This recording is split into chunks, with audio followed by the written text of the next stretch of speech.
Tuhan firman-Mu ajaib, kekal meski gunung menghilang. Tiada huruf yang gagal, tak terpatahkan siasat. Hidup seperti-Mu ya Allah, lebih dari emas. Aku bersaksi kitab-Mu, kitab yang suci. Mendengarkan firman-Mu, hibur hati yang luka. Terangilah langkahku kemanapun ku pergi. Biarkanlah firman-Mu berkuasa atasku. Ubahkanku, bebaskanku, ku mau menyenangkan-Mu. Tuhan firman-Mu ajaib, kekal meski gunung menghilang. Ubah dan bebaskan aku, mau menyenangkan-Mu. Salam jumpa pemirsa terkasih, saya menyambut Anda sekalian dimanapun Anda berada. Dalam episode terbaru program studi harian kita, Semua Kitab Suci. Di mana kita biasa mempelajari semua kitab dalam Alkitab, dari kitab Kejadian hingga kitab Wahyu. Dalam studi kita tentang kitab-kitab sejarah dalam Perjanjian Lama, kita sudah sampai di kitab 1 Samuel. Hari ini kita akan menyelesaikan pasal 25 bersamaan dengan pasal 26. Untuk memulai izinkan saya menyambut tamu kehormatan, para hamba Tuhan. Saudara Muin Bashir, selamat datang. Selamat datang. Saudara Faiz Fuad, selamat datang. Selamat datang. Juga para hadirin yang telah bergabung di studio, selamat datang. Di episode yang lalu, kita membahas pasal 25. Dan kita membahas tentang konfrontasi yang hampir terjadi antara Daud dan juga Nabal. Ketika Nabal menolak untuk memberikan persembahan kepada para pelayan yang Daud utus. Dan hal yang merugikan akan dilakukan terhadap Nabal, namun Abigail menengahi dan mencegah hal ini terjadi. Mohon beritahu kami tentang perkataan baik dan manis yang seperti suatu jawaban yang lembut yang menghilangkan kemarahan Daud sehingga ia tidak melakukan balas dendam. Pada faktanya, tidak hanya perkataan yang menyelesaikan problem itu, tetapi juga cara Abigail bertindak. Ia pantas dijabarkan sebagai sosok yang peka dan cantik. Begitu ia mendengar pesan tersebut dan merasakan adanya bahaya, ia bergegas dan menunggang keledai, dan ketika ia tiba kepada Daud, ia turun dari keledainya dan bersujud di kakinya, lalu ia sujud dengan mukanya sampai ke tanah. Dan menyembah, lalu apa yang ia katakan sesudahnya benar-benar luar biasa. Ia benar-benar memiliki perkataan yang lemah lembut di lidahnya. Pertama-tama ia berkata kepada Daud, "Aku hamba-Mu sebanyak 7 kali dan memanggil Daud sebagai tuanku 14 kali." Dan ketika ia menyerahkan persembahannya, ia berkata bahwa itu bukan untuk Daud karena pemberian itu terlalu kecil dibandingkan dengan nilai diri Daud. Ia membawa pemberian itu bagi orang-orang yang mengikuti Daud. Lalu ia mulai berbicara tentang karakter dan perbuatan Daud. Jadi ia berkata, "Tuanku ini melakukan perang Tuhan." Ia sedang bicara tentang perbuatan Daud dan betapa ia menghargainya karena Daud tidak melakukan sesuatu yang remeh, melainkan ia sedang melakukan pertempuran Tuhan. Dan ketika ia bicara tentang Daud, ia berkata kepadanya, "Tidak ada yang jahat terhadap padamu selama hidupmu." Jadi ia memuji Daud serta perbuatannya dan ia meninggikan dia. Kemudian ia berbicara kepadanya sebagai orang yang diurapi Tuhan dan sebagai calon raja. Dan ia mohon dengan sangat kepadanya untuk tidak melakukan pembalasan ketika ia menjadi raja. Masa lalunya akan bersih seperti selai kertas putih tanpa celah. Abigail juga dapat memberi orang-orang lain nilai diri mereka yang benar. Ia berbicara tentang Daud sebagai orang yang diurapi Tuhan. Sekalipun pada waktu itu, Daud hanyalah seorang asing yang terusir dan tinggal di goa-goa. Ketika Abigail berbicara tentang Raja Saul dan berkata, "Seorang bangkit mengejar engkau dan ingin mencabut nyawamu." Ia mengacu kepada raja sebagai seorang biasa yang sedang berusaha mengambil nyawa dari Daud. Jadi perkataannya baik. Dan dipilih dengan seksama karena ia berkata, "Nyawa tuanku akan terbungkus dalam bungkusan tempat orang-orang hidup. Dan nyawa para musuhmu akan diumbankannya dari dalam salang umban." Sesungguhnya Abigail telah memilih kata-katanya dengan bijak, umban. Karena umban akan mengingatkan Daud akan peperangan di lembah Tarbantin dan bagaimana ia telah mengalahkan raksasa Goliat dengan 5 batu licin serta umban serta tokat gembala. Kemenangannya seakan-akan ia sedang berkata, "Engkau membawa 600 orang untuk menghadapi Nabal yang bebal." Sesudah engkau beroleh kemenangan atas pahlawan orang Filistin dengan sebuah umban, Abigail berusaha mengingatkan Daud tentang kemenangannya. Jadi setelah ia mendengar kata-kata ini, kata-kata yang bijak, ia pun menjadi tenang dan kemarahannya surut. Ia memuji Abigail dan memuji Tuhan yang telah mengutus perempuan ini kepadanya. Oke. Saudara Muin, karena Allah telah menahan Daud dari penumpahan darah, ia akan ikut campur tangan untuk membelanya. Ya. Bagaimana Allah campur tangan dan membalas Nabal bagi hambanya, dimulai dari ayat 36 dan seterusnya. Mohon beritahu kami bagaimana Allah campur tangan dan menghukum Nabal. Pada faktanya Nabal sangat mabuk dan tidak sadar. Alkitab berkata bahwa penghakiman turun ke atasnya pada pagi hari. Jadi kita paham bahwa pada malam harilah ia mabuk dan tidak sadar dengan yang terjadi di sekitarnya. Iblis menggodanya dengan hawa nafsu untuk menarik dia dengan hukuman kekal yang sayangnya dengan rela ia sambut. Abigail datang untuk berbicara kepadanya tetapi ia terlalu mabuk. Mabuk sampai menjadi tidak sadar. Ia bahkan tidak memperhatikan bahwa istrinya tidak di rumah. Abigail pergi keluar dan kembali dan Nabal tidak memperhatikan. Pada malam hari, semua yang terjadi pada Nabal, dan bukan hanya Nabal, tapi saya harap semua pemirsa melihat dirinya dalam Nabal. Iblis memperdaya dia dengan kesenangan-kesenangan duniawi. Alkitab berkata semuanya itu hanyalah sementara. Mungkin ada suatu kesenangan, tapi kesenangan yang sementara. Namun pagi hari telah datang. Alkitab berkata pada waktu pagi, ketika sudah hilang mabuk Nabal itu, pagi hari tiba. Dan pada pagi hari efek anggur hilang, realita kembali datang. Namun sayangnya, setelah ia kehilangan kesempatan untuk bertobat. Malam akan berganti pagi, mereka yang menderita di waktu malam akan datang pagi. Namun mereka yang mabuk pada waktu malam akan bangun pagi hari yang begitu dekat dengan malam.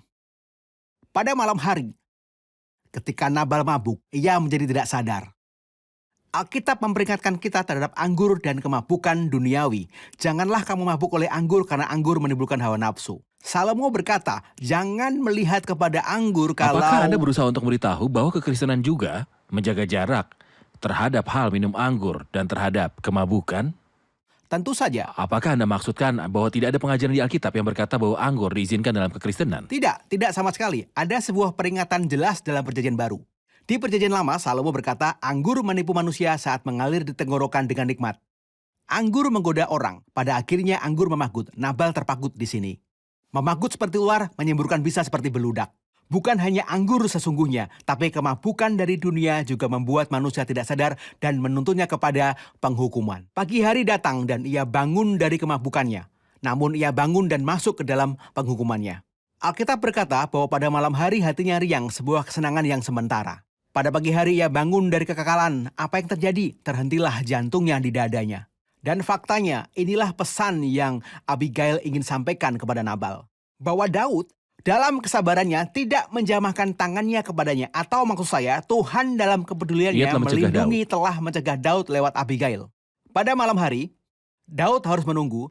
Tapi pada pagi hari, Allah harus membalas Daud atas kesabarannya selama waktu itu. Dan kini kita ada dalam waktu yang Alkitab tunjuk sebagai zaman anugerah. Dan orang-orang percaya harus sabar. Upah Daud yang nyata di sini adalah bahwa ia mengkawini Abigail. Kita udah pernah dengar namanya artinya bergirang dan ia dipersatukan dengan sukacita. Dan Allah memberinya upah atas kesabaran dan ketabahannya di rumah pria jahat bernama Nabal. Dengan membuatnya kawin dengan Daud, raja sesungguhnya. Ini gambaran orang percaya dipersatukan dengan Kristus. Raja segala raja, Tuhan segala Tuhan yang akan membalaskan setiap orang percaya atas kesabarannya selama hidup di muka bumi. Ini berarti bahwa orang yang menghormati Daud pada akhirnya dipersatukan dengan Daud. Bersatu dengan Daud. Dan orang yang menolak Daud pada akhirnya jantungnya berhenti dalam dadanya. Terhentilah jantungnya lalu dia mati. Ketika waktu kasih karunia dan kesabaran Kristus tiba pada akhirnya, mereka yang dipersatukan dengan Kristus akan dihormati akan dibalas. Dan akan diberikan upah. Mereka yang menolak Kristus akan masuk dalam penghukuman. Kita akan rehat sejenak dan kembali untuk menjawab pertanyaan hadirin. Pemirsa terkasih, kita akan berjumpa kembali setelah rehat. Ubahkanku, bebaskanku, ku mau menyenangkanmu. Tuhan firman-Mu ajaib, kekal seluruhnya. Ubah dan bebaskan aku, mau menyenangkanmu. Kami kembali pemirsa terkasih untuk menjawab pertanyaan dari hadirin di studio. Ada pertanyaan? Ya, silakan. Saya mempunyai pertanyaan, sebenarnya saya merasa aneh bahwa Daud sudah menikah setahu kami, lalu ia menikahi Abigail, kemudian ia menikahi perempuan-perempuan lain-lainnya. Apakah Allah mengizinkan poligami di Perjanjian Lama atau bagaimana? Apakah firman Allah mengizinkan poligami? Sesungguhnya poligami terjadi hanya setelah dosa masuk ke dalam dunia. Dan laki-laki pertama yang menikahi lebih dari satu perempuan adalah Lamek. Laki-laki jahat yang Menikahi dua perempuan di pasal 4 kitab Kejadian, pasal yang diawali dengan kekejaman dan pembunuhan ketika Kain bangkit terhadap Habel dan membunuhnya. Pasal yang sama berakhir dengan percabulan poligami ketika Lamek menikahi lebih dari satu orang perempuan. Dan pada faktanya, ini tidak dilembagakan oleh Allah karena ada sebuah potongan kalimat yang disebut sebanyak 7 kali dalam firman Allah. Yang pertama kali dalam Kejadian 2 dan yang terakhir adalah dalam surat Efesus. Sebab itu laki-laki akan meninggalkan ayahnya dan ibunya dan bersatu dengan istrinya, sehingga keduanya itu menjadi satu daging. Sebab itu laki-laki akan meninggalkan ayahnya dan ibunya dan bersatu dengan istrinya sehingga keduanya. Tarik 2 garis di bawah kata keduanya, ini berarti satu laki-laki dan satu perempuan, dan ini membuktikan bahwa poligami tidak ada dalam kekristenan, dan bahkan di seluruh sejarah rencana Allah bagi pernikahan adalah satu laki-laki untuk satu perempuan dan satu perempuan untuk satu laki-laki. Bukan hanya itu, tapi juga untuk bersatu dengan istrinya, serta keduanya akan menjadi satu daging. Bersatu dengan dan satu daging, keduanya memastikan bahwa perceraian tidak diizinkan. Tidak ada poligami dan tidak ada perceraian. Inilah rancangan Allah bagi pernikahan dari sejak awalnya. Baik. Saya selalu berpikir bahwa hal ini alkitabiah dan juga logis. Hal ini alkitabiah karena teksnya sangat jelas bahwa dari awal Allah menciptakan mereka sebagai laki-laki dan perempuan, dan bukan satu laki-laki dan 4 perempuan. Dan juga ada sebuah alasan logis karena ketika Allah mengambil sebuah tulang rusuk, ia mengambil satu tulang rusuk sekalipun ada banyak tulang rusuk. Ia bisa saja mengambil 2 atau 3 atau sebanyak jumlah perempuan yang ingin dibawa oleh Adam. Namun ketika ia menjadikan seorang laki-laki dan perempuan, dia satu laki-laki dan satu perempuan. Dan orang normal manapun memiliki satu kepala dan satu tubuh. Tidak ada tubuh yang mempunyai 2 kepala dan tidak ada kepala yang mempunyai 2 tubuh. Hanya ada satu kepala dan satu tubuh. Izinkan saya juga mengingatkan para pemirsa dengan sebuah rumah yang di dalamnya ada 2 istri yang kakak beradik. Keluarga Yakub, 2 istri yang kakak beradik. Namun keluarga itu tidak bebas dari masalah. Jadi bagaimana jadinya dengan 2 istri? Yang bukan kakak beradik, melainkan lawan. Rencana Allah di dalam Alkitab tetap satu laki-laki dan satu perempuan. Dan apa yang dipersatukan oleh Allah tidak boleh diceraikan manusia. Saudara Muin, dalam pasal 26 kita melihat sebuah episode lain dari seri pengejaran yang Saul lakukan terhadap Daud. Ia sedang mengejarnya kemana-mana dan tanpa berhenti. Mohon beritahu kami apa yang terjadi di pasal 26. Saya ingin menambahkan bahwa itu adalah sebuah episode lain dari kebebalan Saul dan ia terperdaya. Tak bisa diharapkan. Tuhan sedang berurusan dengan dia, tetapi si bebal akan selalu bebal. Di pasal 24 ada situasi yang diulangi lagi di sini di pasal 26. Anehnya, di pasal 24 ia mengaku bahwa ia salah dan mengakui bahwa Daud benar. Saya akan membaca hanya 2 bagian kecil. Ia berkata kepada Daud ketika ia mendengar suaranya, yakni yang tertulis di ayat 16. Saul berkata, suaramu kah itu ya anakku Daud? Sesudah itu dengan suara nyaring menangislah Saul. Engkau lebih benar daripada aku, sebab engkau telah melakukan yang baik kepadaku, padahal aku melakukan yang jahat kepadamu. Di pasal 26, kisah yang sama terjadi lagi di sana. Orang-orang datang kepada Saul dan lapor di mana Daud sembunyi. Lalu berkemaslah Saul dan turun dengan 3.000 orang untuk mencari Daud dan membunuhnya. Tuhan telah campur tangan. Karena hati raja seperti batang air di dalam tangannya. Saul sedang tidur. Para kepala pasukan juga tidur. Setiap orang yang berkemah juga tidur. Tidak seorang pun sedang bertugas mengawasi Daud. Dan untuk memperingatkan raja jika musuh datang, karena suatu tidur lelap dari Tuhan menimpa mereka. Ia bisa membuat raja tertidur demi Daud yang sangat dikasihinya. Atau membuat raja tidak bisa tidur seperti dalam Ester pasal 6. Demi seorang lain yang ia kasih yang berdiri di luar pintu. Tuhan bekerja di balik setiap peristiwa. Tuhan bekerja meski kita tidak melihat demi orang-orang dikasihnya. Daud tetap Daud, dia tidak berubah.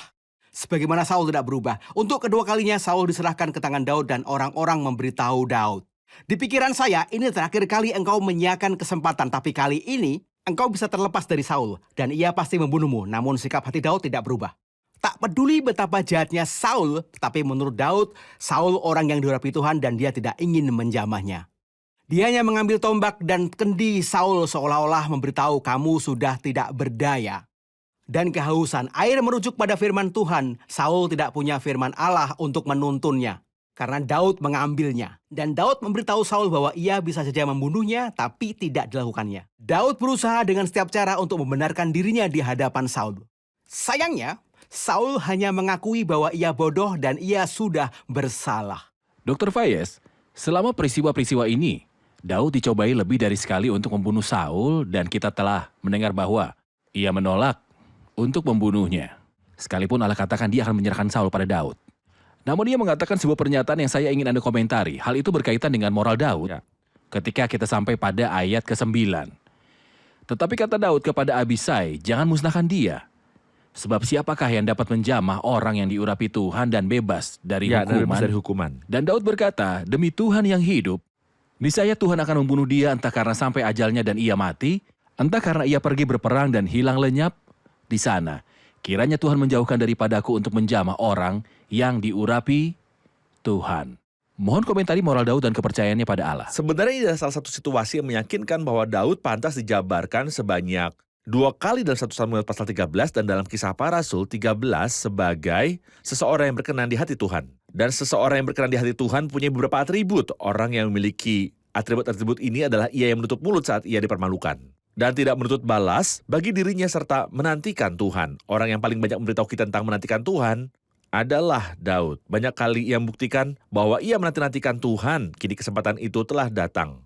Dan bahwa Abisai membuatnya lebih mudah bagi dia. Ia memberitahu Daud bahwa karena Daud telah menolak untuk membunuh Saul di waktu yang lalu, kali ini untuk memberi dia perintah untuk membunuh Saul. Engkau tidak perlu menggunakan tanganmu terhadap dia, izinkan aku melakukannya untukmu, berilah perintahnya kepadaku. Daud tidak setuju untuk membunuhnya atau mengizinkan orang-orangnya untuk membunuhnya. Mengapa? Karena ia menghargai orang yang diurapi Tuhan, orang yang diurapi Tuhan sebagai raja. Ia sedang menantikan Tuhan untuk memberi dia kerajaan itu pada waktunya dan dengan cara-cara yang Allah anggap sesuai. Dan ia berkata bahwa Tuhan punya 3 solusi. Dan pada faktanya Tuhan punya begitu banyak solusi. Namun, Daud berkata Menurut pemikiran-pemikiran, bahwa Tuhan mungkin akan menghajarnya seperti yang sebelumnya ia telah lakukan terhadap Nabal. Atau harinya akan datang untuk dia mati seperti normalnya orang-orang mati. Atau ia akan turun ke medan peperangan dan binasa. Dan itulah persisnya yang terjadi pada hidup Saul. Namun Daud adalah orang yang berkenan di hati Tuhan yang tidak membalas bagi dirinya sendiri, menantikan Tuhan serta tetap bungkam saat dipermalukan. Sungguh Daud adalah seorang yang berkenan di hati Allah. dan sampai saat ini dia memanggil Saul sebagai orang yang diurapi Tuhan. Daud menyatakan apa yang Dr. Faiz baru saja katakan dengan menulis Mazmur selama peristiwa itu, yakni di Mazmur 54. Apa yang ia katakan ketika matanya diarahkan kepada Tuhan, diarahkan kepada Saul, lalu juga diarahkan kepada dirinya sendiri. Di awal ia berkata, ya Allah, selamatkanlah aku karena namamu. Beri keadilan kepadaku karena keperkasaanmu. Ia menyerahkan masalah itu pada Allah. Soal musuhnya ia berkata, orang-orang yang angkuh bangkit menyerang aku. Orang sombong ingin mencabut nyawaku, mereka tidak memperdulikan Allah. Tuhan, situasiku tidak penting, yang penting mereka tidak peduli padamu. Bagaimana dengan engkau Daud, tidakkah kamu takut? Ia berkata, sebab ia melepaskan aku dari segala kesesakan dan mataku memandangi musuh-musuhku. Orang dengan sikap hati seperti itu tidak pernah bisa melakukan yang kurang dari apa yang Daud lakukan di pasal 26. Ia memiliki keyakinan dalam Allah. Sebuah kepercayaan yang mutlak, itulah sebabnya ia tidak ragu di hadapan 3.000 orang yang mengejar dia. Dan ia sadar ia tidak ada apa-apanya dibandingkan dengan mereka. Baik, kita rehat sejenak dan kembali untuk menjawab pertanyaan hadirin. Pemirsa terkasih, kita akan berjumpa lagi setelah rehat. Alamat email dan telepon kami akan muncul selama rehat.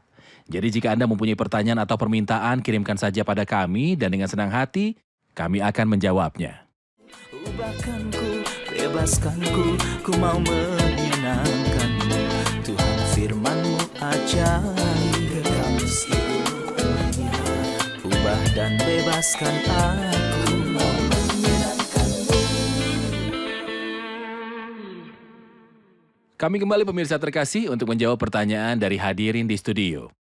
Ada pertanyaan? Silakan. Sebagai orang percaya, bagaimana sikap saya jika seorang melakukan hal yang merugikan kepada saya? Lalu saya berdoa untuk meminta pembalasan. Maksudnya bukan saya, tapi Tuhan yang membalas. Sebuah topik yang penting. Saya tidak akan melakukan pembalasannya sendiri. Saya tidak akan melakukannya dengan tangan saya atau mengambil hak saya. Tetapi paling sedikit saya akan berdoa dan meminta Tuhan untuk membalaskannya bagi saya. Dan menjadikan musuh saya sebagai contoh bagi publik. Benar bahwa saya tidak membalasnya sendiri, tapi juga tidak benar untuk minta Tuhan membalasnya. Ayat sangat jelas memberitahu untuk tidak membalasnya sendiri. Janganlah kamu sendiri menuntut pembalasan. Rasul Paulus menulis untuk jemaat di Roma. Namun sebelum saya berkata ya ataupun tidak, tolong perhatikan perbedaan antara perjanjian lama dan perjanjian baru. Sehingga segalanya akan jadi jelas bagi kita. Perjanjian lama adalah perjanjian tentang berkat-berkat di dunia. Di zaman kasih karunia, segalanya berbeda ketika orang mendengar percakapan Apa ini, yang Anda mereka maksud dengan bertanya. zaman kasih karunia? Itu masa dari zaman salib sampai zaman sekarang. Dari peristiwa penyaliban Dari sampai peristiwa sekarang disebut penyaliban zaman sampai kasih sekarang karunia. disebut zaman kasih karunia. Dan urusan-urusan orang percaya dengan orang-orang lain entah bagaimana berbeda. Dari urusan-urusan orang percaya yang hidup sebelum Kristus. Di dalam perjanjian lama, kalau salah satu pemirsa berkatakan ada di Alkitab, dan mungkin ia menunjuk satu ayat, saya akan memberi sebuah contoh dari kitab Yeremia, yakni dari pasal 20. Di mana ada seseorang yang meminta pembalasan dendam. Kita membacanya bersama. Yeremia telah mengatakan ini pada Allah. Walau ia adalah seorang yang lembut dan seorang sensitif. Iya, Ya Tuhan semesta alam, yang menguji orang benar, yang melihat batin dan hati, biarlah aku melihat pembalasanmu terhadap mereka. Sebab kepadamulah kuserahkan perkaraku. Siapapun yang baca pasal ini akan tahu dia telah banyak menderita kerugian. oke. Jadi dia meminta pembalasan. Perjanjian lama sebagaimana telah kami katakan berbeda dengan zaman kasih karunia di sekarang ini. Bukan hanya kita tak bisa melakukan sendiri pembalasan, dan tak minta pembalasan dari orang-orang lain, tapi kita juga meminta pengampunan bagi mereka. Meminta pengampunan dari Tuhan dan belas kasihan bagi mereka. Contoh yang paling jelas adalah dari Stefanus.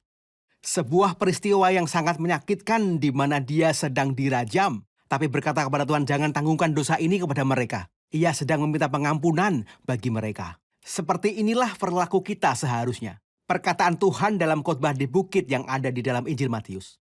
Berdoalah bagi mereka yang menganiaya kamu. Anda berkata bahwa ada perbedaan antara perjanjian lama dan perjanjian baru kalau seseorang salah paham kepada kita. Peralihan yang perjanjian baru buat dalam zaman kasih karunia adalah bahwa manusia telah memperoleh kemampuan-kemampuan baru yang memampukannya untuk mengampuni dan tidak membalas. Orang-orang perjanjian lama tidak memilikinya. Jadi apakah yang telah kita peroleh dalam perjanjian baru? Kita telah memperoleh kehidupan Allah Dan Roh Kudus. Dan sama seperti Kristus mengampuni dan juga tidak membalas, kita telah memperoleh jenis kehidupan yang sama lewat kita percaya kepada Kristus. Sehingga kita telah memperoleh kemampuan ini, jadi kita tidak membalas. Dituntut untuk hidup seperti Kristus di bumi ini. Benar. Saudara Fayez, kita masih berada di pasal 26 setelah Daud menolak untuk melakukan pembalasan bagi dirinya sendiri dan Saul mengetahui itu. Dalam ayat 17 ia berkata, apa yang kedengarannya seperti bahwa ia mulai untuk mengubah sikap hatinya terhadap Daud. Kita membaca Saul mengenal suara Daud, lalu ia berkata, suara mukah itu, anakku Daud. Jawab Daud, suaraku, tuanku raja. Lalu berkatalah ia, mengapa pula tuanku mengejar hambanya ini, apa yang telah kau perbuat? Sampai akhir percakapan ini, lalu dalam ayat 21, Saul mulai berkata, aku telah berbuat dosa, pulanglah anakku Daud, sebab aku tidak akan berbuat jahat lagi kepadamu, karena nyawaku pada hari ini berharga di matamu. Sesungguhnya perbuatanku itu bodoh, dan aku sesat sama sekali. Tetapi Daud menjawab, inilah tombak itu ya tuanku raja. Baiklah salah seorang dari orang-orangmu menyeberang untuk mengambilnya. Tuhan akan membalas kebenaran dan kesetiaan setiap orang, sebab Tuhan menyerahkan engkau pada hari ini ke dalam tanganku. Tetapi aku tidak mau menjamah orang yang diurapi Tuhan. Dalam ayat 25, lalu berkatalah Saul kepada Daud, diberkatilah kiranya engkau, anakku Daud. Apa jua pun yang kau perbuat, pastilah engkau sanggup melakukannya. Lalu pergilah Daud meneruskan perjalanannya, dan pulanglah Saul ke tempatnya. Ketika saya membaca ayat-ayat ini, saya mungkin akan bersyukur pada Tuhan. Karena ia menyatakan ketidakbersalahan Daud, dan mengubah hati Saul. Dan saya pikir Saul akan respek dan menghargai Daud sejak saat itu dan selanjutnya. Bukankah itu yang terjadi? Tidak, di sini ketika ia berkata, aku telah berbuat dosa, ini mengingatkan saya akan perkataan yang sama yang dikatakan oleh Yudas Iskariot. Aku telah berdosa karena darah orang yang tak bersalah. Dan pada akhirnya ia melakukan bunuh diri. Ia tidak punya perasaan yang berasal dari pertobatan sejati dan ia tidak memiliki kepercayaan dalam kasih serta kasih karunia Allah yang dapat membuatnya berkata, aku telah berdosa lalu menyerahkan dirinya pada kasih karunia Allah. Di sini kita lihat kisah yang sama dengan Raja Saul. Ada sebuah perbedaan antara iman yang berkaitan dengan pertobatan dan perubahan dalam arah dan pemikiran dan antara perasaan menyesal atau berduka. Ia mungkin punya rasa malu terhadap dirinya sendiri di hadapan Daud. Namun ia tidak mempunyai kuasa untuk mengubah semua perasaan ini ke dalam langkah-langkah. Untuk tunjukkan penyesalannya atas dosa dan untuk menyerahkan diri pada Tuhan. Dan yang membuktikannya adalah peristiwa pertama sesudah itu ketika ia pergi untuk mencari seorang dukun. Jadi tidak ada perasaan untuk bertobat atau perubahan Artinya tidak ada arah. pertobatan. Sama Dia sekali cuma tidak. Ia cuma bersandiwara. seorang yang suasana hatinya berubah-ubah. Dan orang yang mudah diombang-ambingkan yang tidak mempunyai kekuatan iman untuk mengubah arah dan sikap hatinya terhadap orang-orang. Baik, terima kasih. Mari kita rangkum episode ini bersama hadirin di studio. Dalam pasal 25 kita melihat pembalasan Allah bagi Daud dan kematian Nabal. Lalu kita melihat upah dari Allah bagi Daud. Apa yang bisa kita pelajari? Kita belajar dari Daud yang menantikan Tuhan pada waktu malam, ia akan mendapat upahnya pada waktu pagi. Daud menolak untuk melakukan pembalasannya sendiri dan menyerahkannya kepada Allah, dan Allah membalaskan serta menghadiahinya menikahi Abigail yang adalah lambang sukacita. Kita belajar dari Nabal yang mabuk-mabukan pada malam hari, berhentilah jantungnya pada pagi hari. Nabal menjadi mabuk karena anggur yang mengacu pada berbagai kesenangan dan hawa nafsu dunia. Sayangnya setelah ia bangun, dia sudah terlambat. Benar.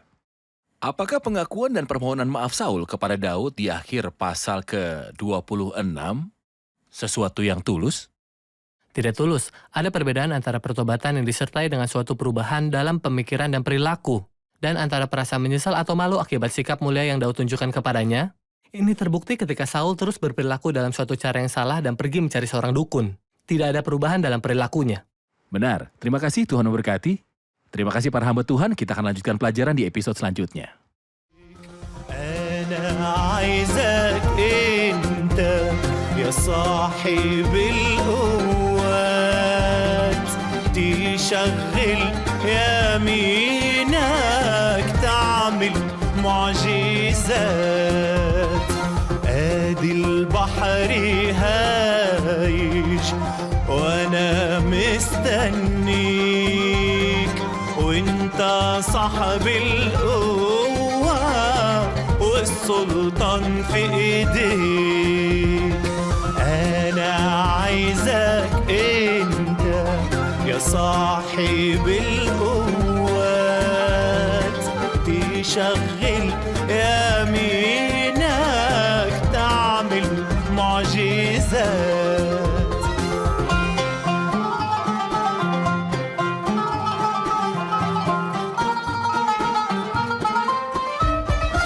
الأسود جوعانة ارسل ملكك خلي الملك يعرف إني أنا ملكك أنا عايزك أنت يا صاحب القوات تشغل يمينك تعمل معجزات الآت محمد لسبعة أضعاف ما دام يسوع معايا مش ممكن راح أخاف أنا عايزك أنت يا صاحب القوات تشغل يمينك تعمل معجزات الآت محمد انزل قدامي وبيدك الحلوة طلعني تاني أنا عايزك أنت يا صاحب القوات تشغل يمينك تعمل معجزات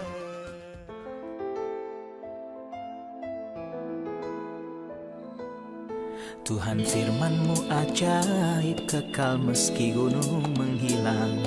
Tiada huruf yang gagal tak terpatahkan siasat. Hidup seperti-Mu ya Allah lebih dari emas.